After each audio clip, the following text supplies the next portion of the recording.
Hey, what's going on, guys? I am going live right now for the Holistic Health Bundle with Stacy Heine from the Urban Pharmacy. And we were just on a live, but we kind of had some issues.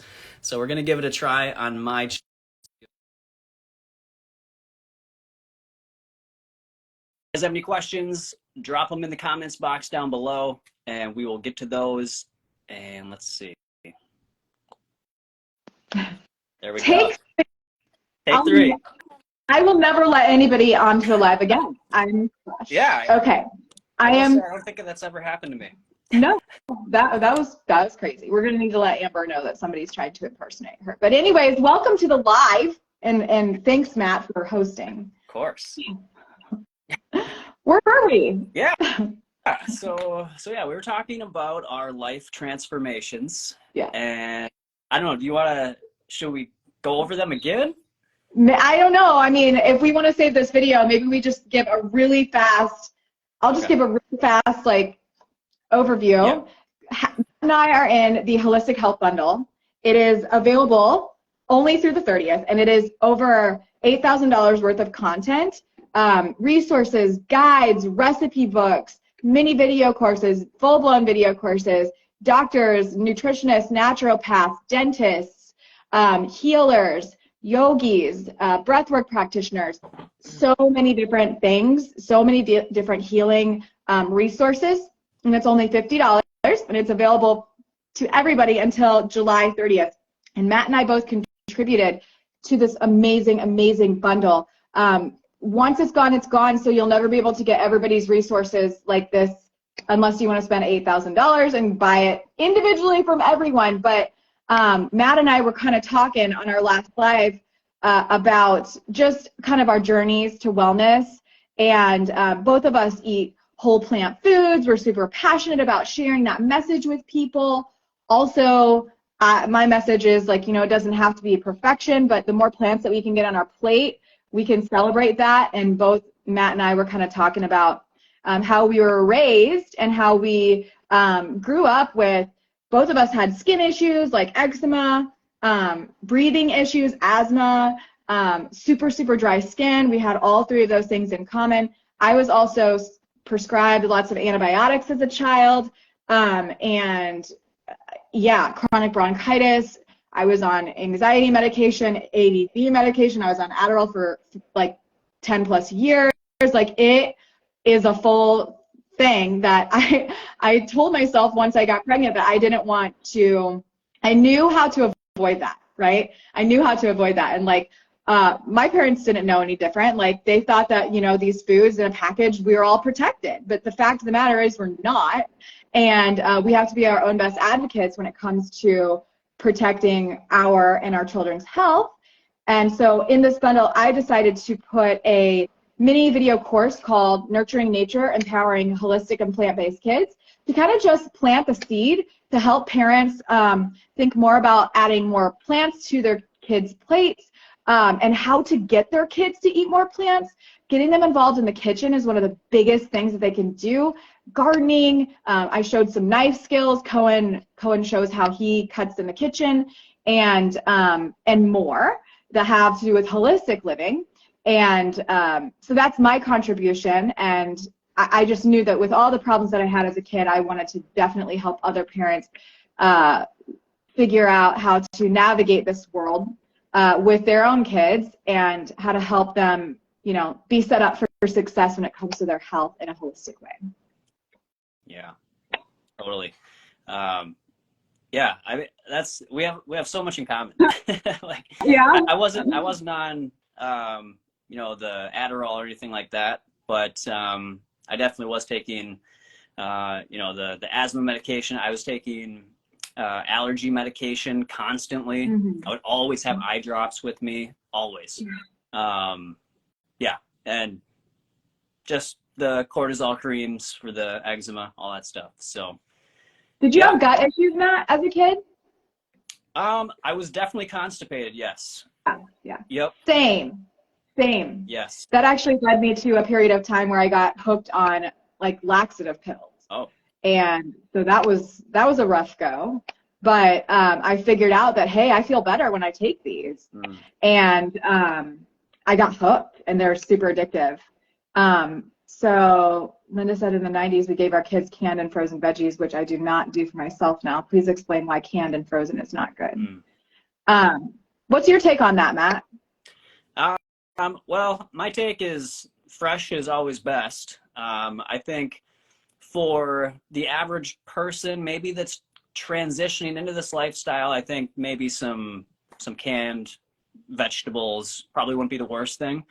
Definitely get one with low sodium. A lot of them have a lot of salt in there, but yeah, I think the freshest you can eat, the best is the best, and you're gonna feel the best because it's not cooked and then canned and sitting on a shelf for who knows how long. I do think there is maybe an unmeasured quality or nutrient in plants as they're in the ground. We pick them, and then over time they lose that, kind of like a cell phone loses its charge. I think the plants carry a charge within them from the earth, and the longer they're disconnected from it, the lower their benefit to you. And so I do think the freshest you can eat is going to be, provide the most benefits. Yeah. And yeah, definitely. Linda says extra sodium. Yeah. I mean, we live a whole food, plant-based, SOS, free of added SOS lifestyle, unless we occasionally use like miso paste to add like a salty flavor to things, which has been proven to not raise blood pressure the same way as like an isolated salt would. But that's a good question, Linda. And my take on this is I'm not fully raw. I do eat cooked foods, and actually when it comes to frozen, a lot of the times frozen can actually have a higher I mean, we're talking kind of like about like vital life force of the plant, right? Like, well, that's what you're meaning, Matt. Like when it comes to like canning your food and stuff like that, it can destroy nutrients. Like for instance, I actually do can our own food. I can a lot of tomatoes because we have a farm. And when it comes to like tomatoes in particular, the lycopene, which is an antioxidant, actually is increased when it's cooked. So, but the vitamin C is totally reduced a ton. So it's like a trade-off. But that's really, when you're cooking food at a really super high temperature, there are going to be definitely lost nutrients. Mm-hmm. Now, when it comes to frozen food, especially frozen fruit, the fruit is not cooked.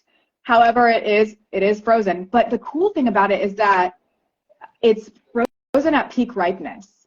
So at least it's kind of locking in those antioxidants and nutrients, and it's not sitting on a shelf and like being transported across the globe and like losing antioxidants every single day by the time you get them fresh on the store shelf.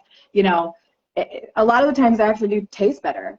Now a lot of veggies, they're typically, not all of them, but some of them like broccoli, they're dipped in hot water called blanching, and then they're flash frozen.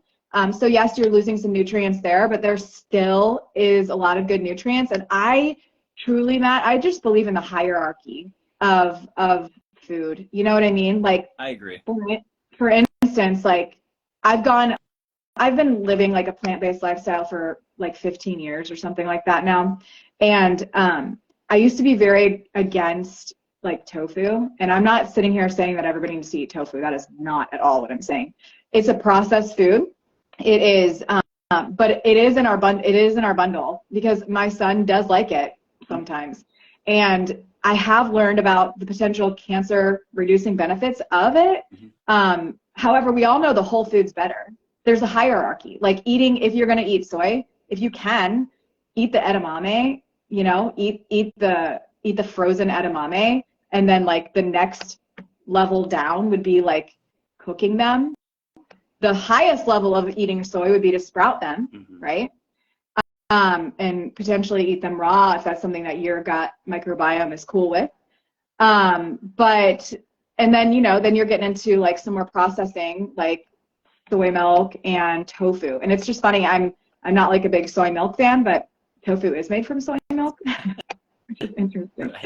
But like in the recipe for the bundle, I say like, you know, you can do tofu and broccoli with barbecue sauce, or you can do beans and broccoli for barbecue sauce. There's a total hierarchy. Same with like grains for people who consume grains. Like if you're gonna eat oats, like the whole oat groat is the best.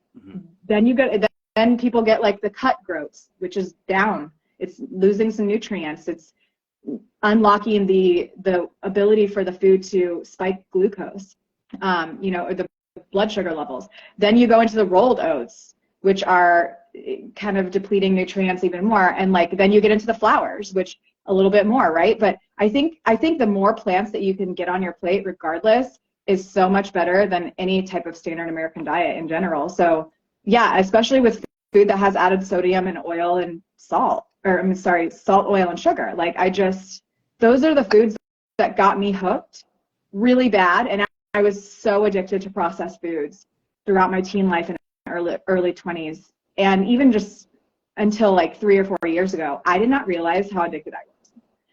So addicted. Like I would get the Brad's raw kale chips. Like I would buy them by the case because I would eat multiple bags a day. I was just hooked to the salt, hooked to the oil. It was like this dopamine. And I'm like, oh, that's so healthy. It's raw, you know. But there's a hierarchy for sure. Yeah. I totally agree. I'm all in on that.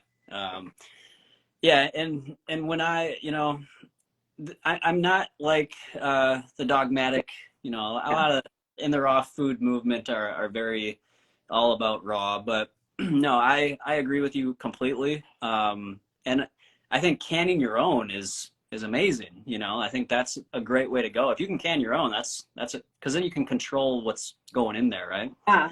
And yeah, so and I think we all know that, you know, like my grandparents canned, and you know, a lot of the older generations were dependent on canning and things, and they a lot of them lived long, healthy lives. So it's not, you know, I'm never going to be one to say, you know, all raw, you have to eat all raw to live a long, healthy life, because I definitely think that I haven't seen that as evidence. So yeah, I'm totally with you.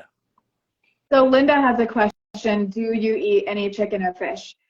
I don't personally. I haven't had any animal product for like 15 years, except the one time that my brother-in-law, when I was pregnant, and I was so sick, I was so nauseous for 25 weeks with my pregnancy. He told me at Thanksgiving that the butter in the potatoes was plant-based. I totally believed him. He said it was made with like sunflower or something like that. And he honestly didn't know that existed. He didn't actually know that sunflower like butter, like vegan butter, was actually a thing. Really? And he thought that I would catch on that he was being sarcastic. And I did not catch on. And I sat down and I ate a lot of those potatoes. And I called him on the way home and I was like, are you sure there was no dairy in there? Because I feel horrible.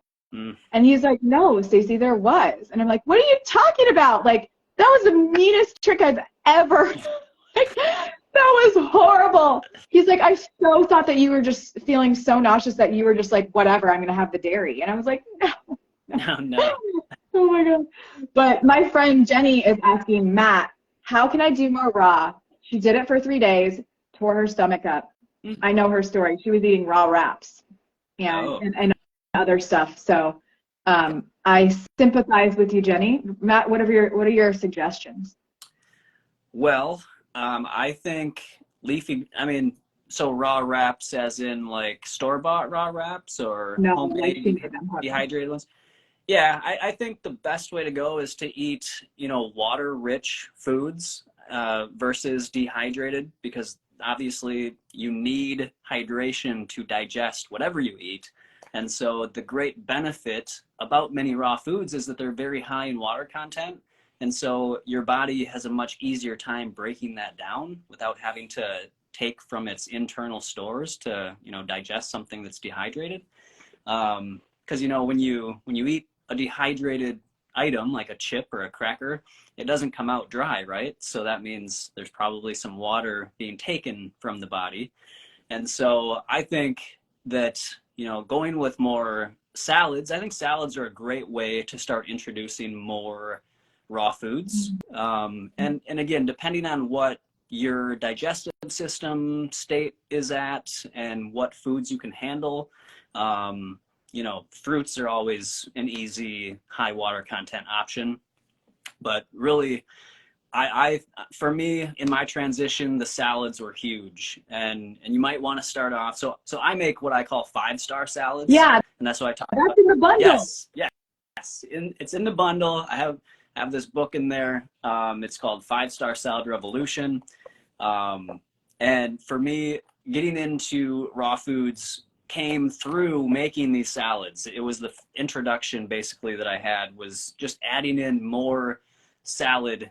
And I didn't start off just eat, because one of the pillars of a 5-star salad is to eat 1 pound of leafy greens in your salad. So to most people, that's a lot of greens, right? But you can work your way up to it. I'm pretty sure I didn't start off with that many. But again, everybody's different, so it's hard to say what, exactly how you should do it. But like, I started off with, my raw journey started with, the salads were before I even learned about raw foods. But once I learned about raw foods, I started with breakfast, and I started having fruit for breakfast. It was very hydrating, gave me calories, it just energized me. And then the next thing I did in the rest of the day, I would eat just my regular diet, right? Mm-hmm. So once I got comfortable with just eating fruit for breakfast, and which was usually a smoothie, then I would have like a salad for lunch, where I used to get like a sandwich at the shop, or, I'd get some other thing. But so then I started having a salad for lunch.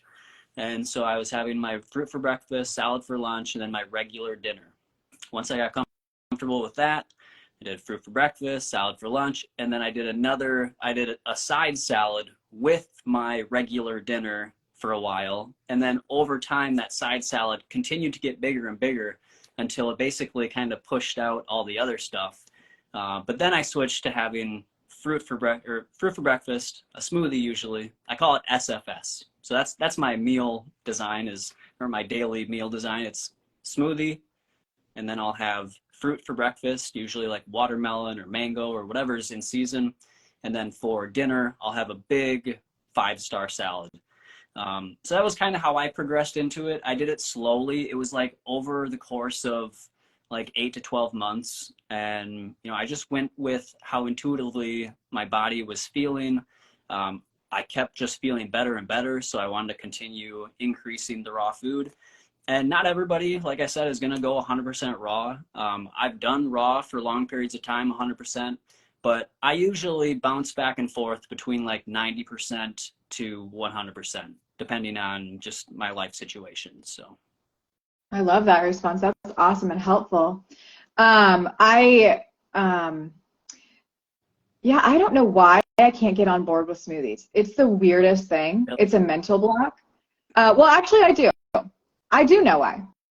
Because I used to have processed food addiction, and we know that processed food is so easy to just go down. Like, it's already processed for you, so it's easy to get in the gut. You don't have to chew it like you would a piece of raw broccoli, right? Or something like that. In addition, the salt, oil, and sugar, I would just, and smoothie, like ice cream and malts were one of my, I'm not a smoothie. I'm just not a smoothie girl. Jenny's saying that. I'm just not. Yeah. I try to share smoothie recipes with my clients because they have like gut issues, and we know that like if we're pre-blending, like if we're blending the food, it's actually helping us it's kind of pre-digesting the food. Like it's making it easier on the gut. But for me, if I drink a smoothie, it's gone in like 2 seconds. And I know that they say to chew it. I know that they say to sip it, put it down and walk away. But when I'm hungry and I want to eat. Yeah. And if I drink a smoothie too fast, of course, I'm not going to feel well. But like, that's just kind of going back for me personally to that where I would eat, I would go to like the mall and I would have an orange Julius. You know, do you remember those? Oh yeah. I made a homemade orange Julius, by the way, which was bomb, with like frozen bananas and just orange it, like, and hemp seeds. Oh my God, it's delicious. But anyways, yeah, I would go to the food court and I would get like the largest one, and I would be like barely out of the food court by the time it was gone. I mean, it was just, so I have this block right now where I feel like I'm not going to have control if I have smoothies, although I do think that it would be easier on my digestion. And for somebody who does have kind of a, especially like just personally, I had like viral overload over the last like year. Actually, it probably has been building up for 3 years ever since COVID, and then found out I had multiple other markers for viruses, and my gut has been kind of destroyed. So I've gone raw multiple times, and I always feel better. But then I started having histamine problems because my gut is so destroyed, like from the viruses. But thank goodness herbs have really helped me, like feel so much better. And yeah, melons for me are like top notch. They're so good for me. Jenny says, I need to blend a lot of stuff to help my gut. Yeah. Yeah, Matt, she says, I believe I can blend beans, but stick to low fiber to get started. Yeah, I had to do some low fiber stuff, like even to the point of like white rice, but I didn't want to fast. I didn't want to fast because I like to eat. So there's that. But, you know, we're all on our own healing journey. Sherry says, what do you say to that, Matt, about, I don't even know what she was, but we were talking about. Well, what do you? So what about like a smoothie bowl for you? Would you do better with a smoothie bowl? I've thought about that, where you're topping it with things where you're forced to chew. Right. I've you heard all with a spoon. I've heard all this. Like I went through Dr. Will Bolsewitz's gut health like course 2 times so that I can help my clients. This is what I tell my clients. I just don't practice it myself.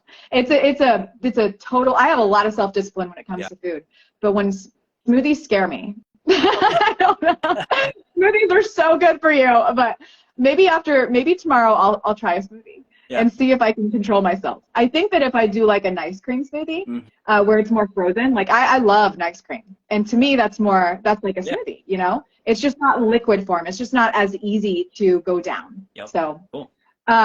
Somebody also asked Matt, and I would love to know what your take is on this. I think it was Linda earlier. She said she's going to get the bundle, and how do we get protein? She's 60, and it's really important. Well, funny you ask. I have a book about leafy greens. Yeah, I mean, leafy greens, I think, are the ultimate protein food. I mean, you have to eat a lot of them. Algae. They're not the most concentrated. What's that? I said an algae. Yes, but you have to eat a lot. Exactly. I just think greens are so important in no matter even what diet you're eating. It doesn't matter if you're vegan or raw vegan or what. I think having at least one meal of your day be a salad as the main course. I believe that's what Dr. Furman promotes. That's what like so many of the doctors. Yeah, I mean, Furman, I was just at a conference with him, the NHA conference. Cool. Yeah, his plate, like he was sitting with like Dr. Esser and Dr. Goldhammer. Esser is pretty like raw. He eats a lot of raw food, but he was eating some cooked like sweet potatoes and steamed veggies. Furman came over with like a plate that was so big of raw, and like he was just easily assimilating, like it just ain't no thing. And he's like, get a huge salad in every single day. And a lot of doctors that really know what's up say the same thing. Yeah, I've noticed that too. And before you finish the thing, because I'm being so rude and interrupting you, I know I'm going to forget. I'm going to forget if I don't say this. Like, I've been in bundles with Matt before, and Matt creates amazing resources. The resources they're so thorough. So any questions that you have probably about protein or about getting the proper nutrition or how to best digest, like I guarantee it's all in there because Matt seriously lays it out so well. And I just really appreciate that, Matt. So that's another reason why people need to get the bundle. Now keep talking about protein because I could learn from you all day. I really appreciate you saying that. Thank you. Yeah, so I just think greens, I think a big leafy green salad, if you're concerned about protein, that's what I would recommend. And you can put in other protein rich plant foods, like you could do sprouted lentils or sprouted peas or cooked ones. You can put cooked ones in there too. You know, you can put other steamed vegetables, you can put steamed potatoes or whatever you like into your salad, but just make sure the bulk of it is, you know, so a 5-star salad. I'll just tell you the quick 5 Yeah. pillars. Tell us the basics. Yes. So the first pillar of 5-star salad, and this is the foundation, it is at least 1 pound of leafy greens, which probably sounds like a lot to people, but once you've done it for a little bit, it's almost like it's not that much. I mean, honestly, I picked up like 8 heads of romaine from the farmer's market today, and each one of those is probably a pound in itself. So, I mean, you know, it's just perspective and just what you're used to. So, you know, if it's too much at one time, work your way up to it if you desire to. And I'm never going to say strictly like cookie cutter, everybody should do the same thing. You know, do what works for you. But this is what has worked for me and for a lot of the people that I've worked with. And yeah, so yeah, the first pillar is 1 pound of leafy greens. And that's usually going to be a type of lettuce, like romaine or green leaf or red leaf, whatever lettuce you like. And then the second pillar is to have at least some of a cruciferous leafy green. So kale or collards or arugula or cabbage, you know, something. These leafy greens not only have more, you know, another element of different nutrients in them, but they also are a little more calorie dense than the lettuces. So like kale's like 3 times more calorically dense than romaine. You know, not that either one is going to give you a huge amount of calories, but in terms of greens, the cruciferous are usually a little bit higher in greens or in calories. So then the third pillar is to have a little bit of whatever fresh herb that you like. So cilantro or parsley or dill or basil, you know, whatever flavor you love, you know, that's going to add more flavor and also more micronutrients, more antioxidants and all these great things. So, and then the fourth pillar is to have at least 5 different colors in your salad. So that's going to give you all those nice polyphenols and other antioxidants. Each different color has a different antioxidant, a different phytochemical that's going to benefit not only internally your body, but also your gut microbiome, because the polyphenols act as prebiotics to your good bacteria. So they can make short chain fatty acids and all these great compounds with the different polyphenols and fibers and everything we're getting. So then the fifth and final pillar to top it all off and to just pull it all together is a homemade whole food salad dressing. No oil, you know, ideally probably no salt, but you know, if you want to have I think a little bit for the average person is probably okay if you're eating like a really healthy diet. But if it's like a trigger for you, then you probably you want to stay away from that. So yeah, that's and then I put 17 brand new at the time, you know, when the book came out. They were my 17 newest salad dressing recipes, and they're super simple. They're very easy. There's no hard to find ingredients. It's all, you know, very simple stuff, but very delicious. They're some of my really favorite ones, and I'm not just saying that because it's my new book. But yeah, I think you guys would really enjoy trying those dressings and the salads and incorporating more leafy greens and more raw foods in your diet. That's awesome. That's so cool. I have very, very large intentions to get back on the salad game. Like I have, again, as I've been healing my gut through like this viral overload and stuff like that, things have just been pretty hard to digest, and raw foods are just so beneficial for us, and salads are amazing. I'm so serious, Matt, that I have a brand new thing that is sitting in a box in my hallway, and I haven't opened it yet, but I'm very excited about it. And it's called the Holland Mill Bowl. Have you heard of one? Sounds familiar. I don't know what it is though.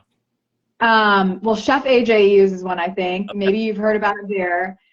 Tammy Kramer from the Nutmeg Notebook, they use it too. Other plant-based influencers use it, and I was like, I need one.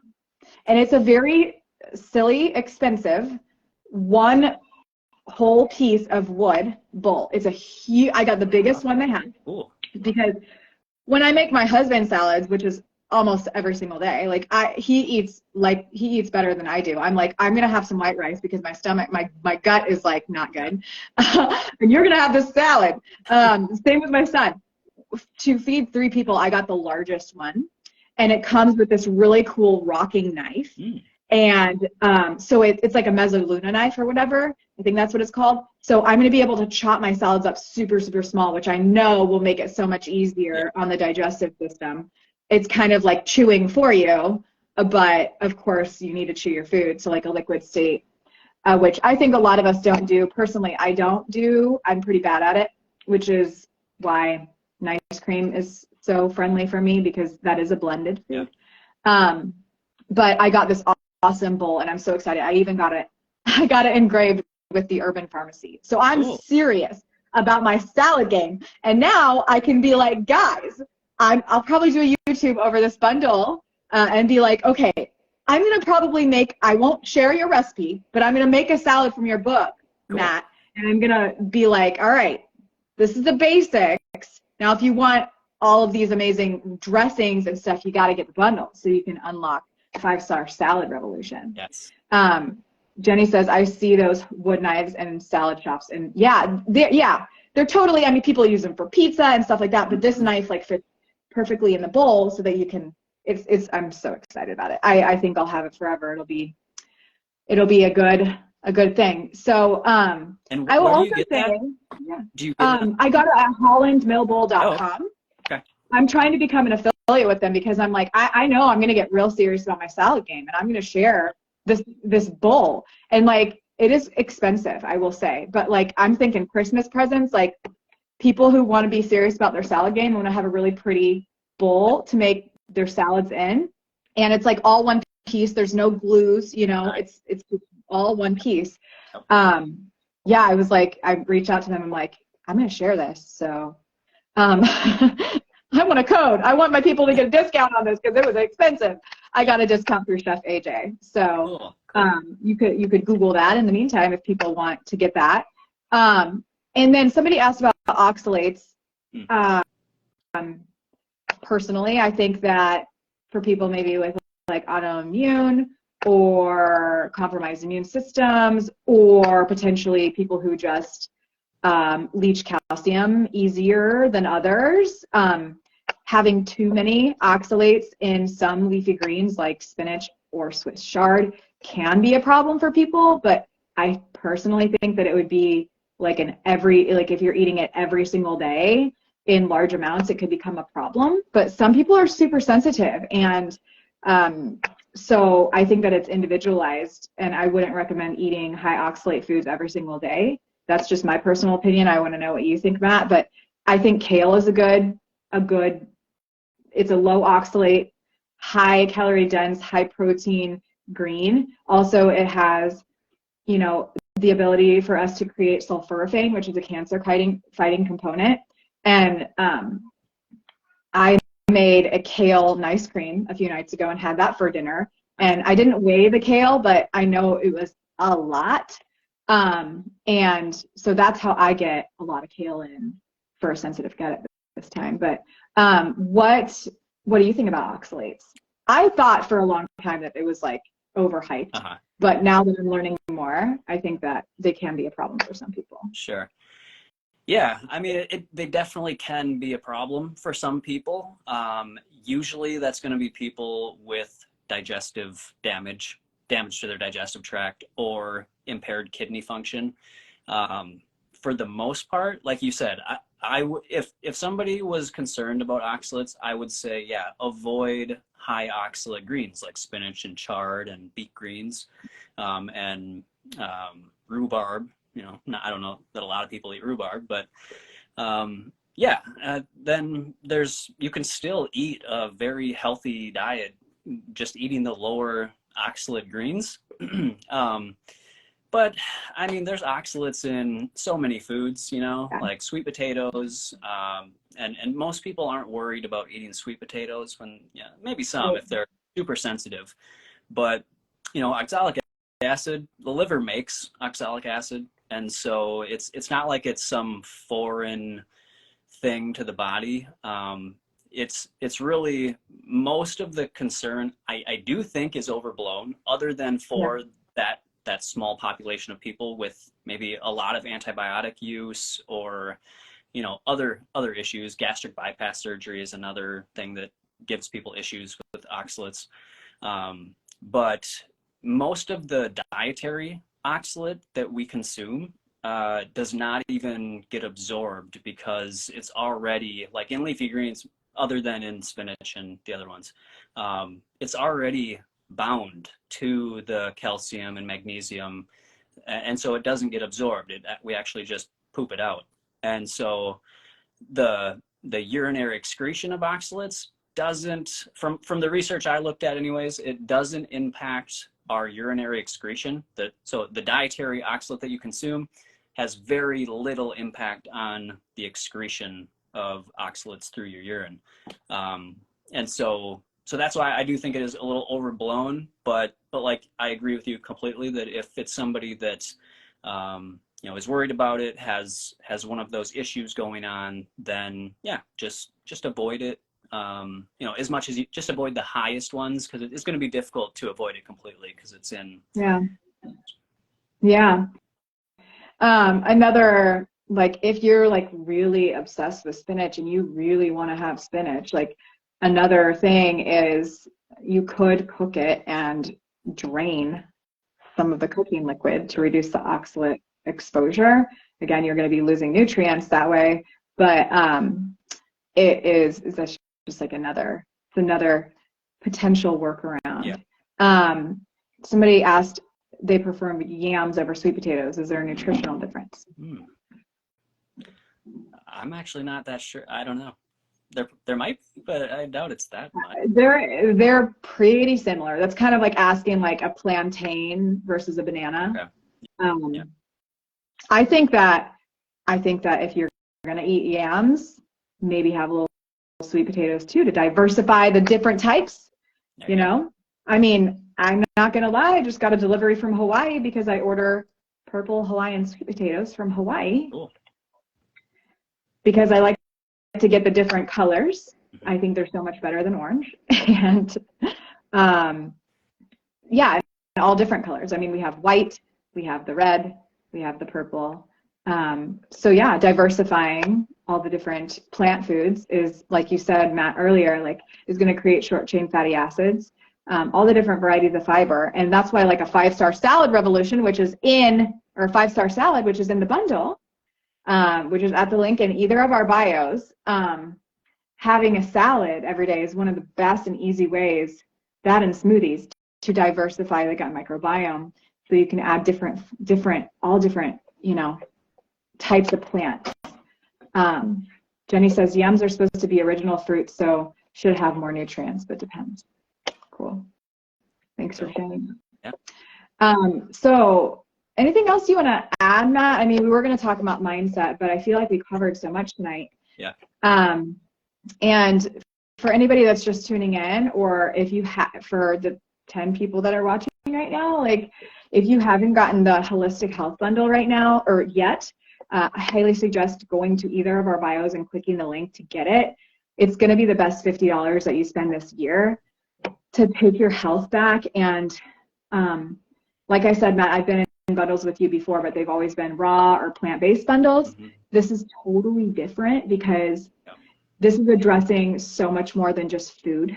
It's addressing mindset, mind-body connection, toxins, you know, raising kids, overcoming trauma, mold, so many things that I don't think a lot of us are thinking about when it comes to our healing journey. So make sure that you get the bundle because it's so awesome. It's so good. Yes. Yeah, I know. I like I was saying, I was scrolling through it. Yeah, there's such a wide variety. Like, it's not just about how to eat. It's about how to detox your home, and it's about how to have holistic oral health, oral practices, and, like you said, raising children and all this sort of stuff. So there's a huge variety of things to learn. And yeah, I mean, I am not surprised that the value was over $8,000, because it's 117 different products, and they all look really great. So yeah, I think everybody should. I agree. Well, Matt, thank you so much for your time and your wisdom and your education. I know everybody appreciated it so much. And guys, get the bundle if you haven't. And thanks so much for tuning in. We really appreciate you. Yep. Thank you, everybody. Thank you. Bye. You're welcome. Be well. Take care.